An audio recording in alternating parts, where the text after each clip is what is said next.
अस्सलाम वालेकुम, welcome to my YouTube channel. आज हम आपको बताएंगे सूअर क्यों पैदा किया गया। हर मुसलमान के लिए ये पढ़ना बहुत जरूरी है। यूरोप समेत तकरीबन तमाम अमरीकी ममालिक में गोश्त के लिए बुनियादी इंतखाब सूअर है। इस जानवर को पालने के लिए उन ममालिक में बहुत से फार्म हैं। सिर्फ फ्रांस में पग फार्म्स का हिस्सा 42,000 से ज्यादा है। किसी भी जानवर के मुकाबले में सूअर में ज्यादा मिकदार में फेट होती है, लेकिन यूरोपीय और अमरीकी इस मोहलिक चर्बी से बचने की कोशिश करते ही इस चर्बी को ठिकाने लगाना उन ममालिक के महकमा खुराक की जिम्मेदारी होती है। इस चर्बी को खत्म करना महकमा खुराक का बहुत बड़ा सरदर्द था। इसे खत्म करने के लिए बाज़ाब्ता तौर पर इसे जलाया गया। लगभग 60 साल बाद उन्होंने फिर इसके इस्तेमाल के बारे में सोचा ताकि पैसे भी कमाए जा सके। साबुन बनाने में इसका तजर्बा कामयाब रहा। शुरू में सूअर की चर्बी से बनी मसनूआत पर कंटेंट की तफसील में एग फेट वाज़े तौर पर लेबल पर दर्ज किया जाता था, चूंकि उनकी मसनूआत के बड़े खुरादार मुसलमान ममालिक हैं और उन ममालिक की तरफ से उन मसनूआत पर पाबंदी आयद कर दी गई, जिसे उनको तिजारती खसारा हुआ। 1857 में इस वक्त राइफल की यूरोप में बनी गोलियों को बेसगीर में समंदर के रास्ते पहुंचाया गया। समंदर की नमी की वजह से इसमें मौजूद गिन उड़र खराब हो गया और गोलियां जाया हो गई, जिसके बाद वो सूअर की चर्बी की परत गोलियां पर लगाने लगे। गोलियों को इस्तेमाल करने से पहले दांतों से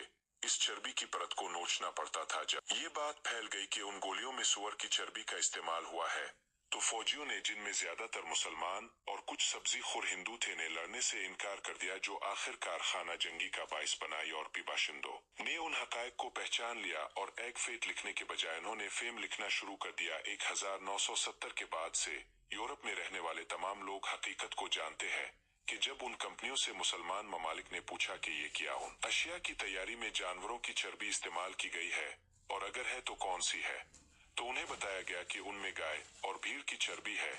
यहाँ फिर एक और सवाल उठाया गया कि अगर ये गाय या भीड़ की चर्बी है तो फिर भी ये मुसलमानों के लिए हराम है, क्योंकि उन जानवरों को इस्लामी हलाल तरीके से ज़बह नहीं किया गया था। इस तरह उन पर दोबारा पाबंदी आयद कर दी गई। अब उन कसीर अल कौमी कंपनियों को एक बार फिर का नुकसान का सामना करना पड़ा।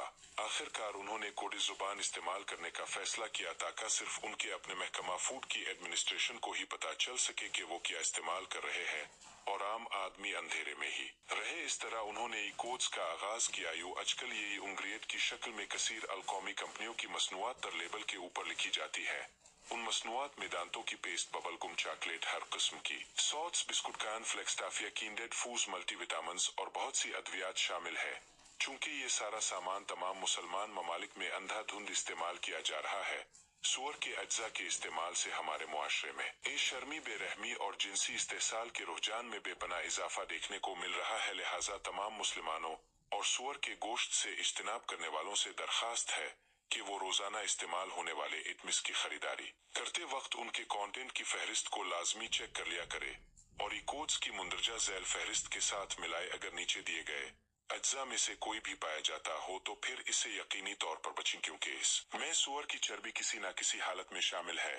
ई 100, ई 110, ई 120, ई 140, ई 141, ई 153, ई 210, ई 213, ई 214, ई 216, ई 234, ई 252, ई 270, ई 280, ई 325, ई 326, ई 327, ई 334, ई 335, ई 336, ई 337, ई 422, ई 41, ई 431, ई 432, ई 433, ई 434, ई 435, ई 436, ई 440, ई 470, ई 471, ई 472, ई 473, ई 474, ई 475, ई 476, ई 477, ई 478, ई 481, ई 482, ई 483, ई 491, ई 492, ई 493, ई 494, ई 549, ई 542, ई 572, ई 621, ई 631, ई 635, ई 905।